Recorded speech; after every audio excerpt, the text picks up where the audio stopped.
آپ کی زندگی میں بھی اس کے ذریعے سے دینداری آ سکتی ہے. آپ کی آگے جو اولاد اور جو نسل پیدا ہونے والی ہے، ماں کا گود بچوں کی پہلی تربیت گاہ، ان کا پہلا مدرسہ ہوتا ہے. ماں دیندار رہے گی تو بچوں کی تربیت بھی اسی نہج پر، دیندارانہ طریقے پر کرے گی. اسی لیے دینداری دیکھ کر کے لڑکی کو چننا چاہیے اور منتخب کرنا چاہیے نکاح کے واسطے.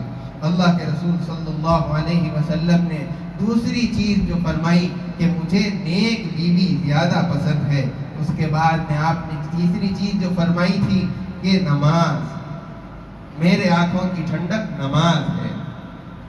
دو چیزیں جو فرمائی، خوشبو اور بیوی. اگرچہ کہ مجھے یہ دو چیزیں پسند ہے، مجھے بہت زیادہ یہ چیزیں محبوب ہے، لیکن ان کی محبت نماز کے سامنے کچھ نہیں، بلکہ حقیقی جو محبت ہے میری اللہ کے ساتھ میں ہے. یہ دونوں چیزوں کی محبت اللہ کی محبت کے اندر رکاوٹ نہیں بن سکتی، بلکہ میری اصل جو محبت ہے وہ تو میرے پروردگار کے ساتھ ہے. اسی لیے مجھے نماز کے اندر دل لگتا ہے، میری آنکھوں کی ٹھنڈک نماز کے اندر ہے. مجھے سکون ملتا ہے تو وہ نماز کی عبادت کے اندر ملتا ہے.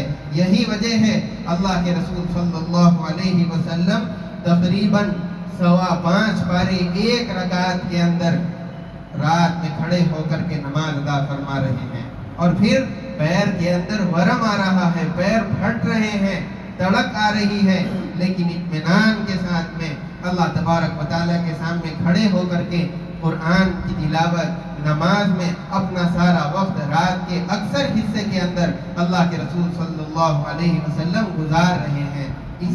اسی لیے کہ یہ چیز آپ کی آنکھوں کی ٹھنڈک تھی. اور پھر یہی صفات اور یہی خوبی اللہ کے رسول صلی اللہ علیہ وسلم کی اولاد کے اندر بھی حضرت فاطمہ رضی اللہ تعالیٰ عنہ، وہ رات جب شروع ہوتی نماز کے لیے کھڑے ہو جاتے اور پھر اتنی لمبی اور طویل نماز پڑھتی کہ 2 رکعات مکمل ہونے تک سحری کا اور فجر کا وقت آ جاتا. جب 2 رکعات مکمل کرتی اور فجر کا وقت شروع ہوتا، دعا مانگتی اور پھر اللہ سے یہ شکایت کرتی کہ اے اللہ، آپ نے رات کو کتنا چھوٹا بنا دیا کہ میں نے 2 رکعات بھی صحیح سے ادا نہیں کیا. تو یہ صفت صحابہ کرام رضوان اللہ تعالی علیہ مجمعین کے اندر اللہ کے رسول صلی اللہ علیہ وسلم نے منتقل فرمائی تھی. اللہ کے رسول صلی اللہ علیہ وسلم نے یہ 3 چیزیں فرمایا کہ مجھے بہت زیادہ پسند ہے. ایک تو یہ کہ میری آنکھوں کی ٹھنڈک نماز، اور دوسرا خوشبو کا استعمال، اور تیسرا نیک بیوی. اللہ کے رسول صلی اللہ علیہ وسلم کی یہ 3 پسندیدہ چیزیں ہیں. اللہ تبارک و تعالی اللہ کے رسول صلی اللہ علیہ وسلم کی ساری سنتوں کو اپنی زندگی میں لے کر کے ہمیں پوری زندگی گزارنے کی توفیق عطا فرمائے. وصلی اللہ وسلم علی سیدنا محمد وعلی آلہ واصحابہ اجمعین وآخر دعوانا الحمدللہ رب العالمین. جو حضرات سنت نہیں پڑھی، سنت پڑھی.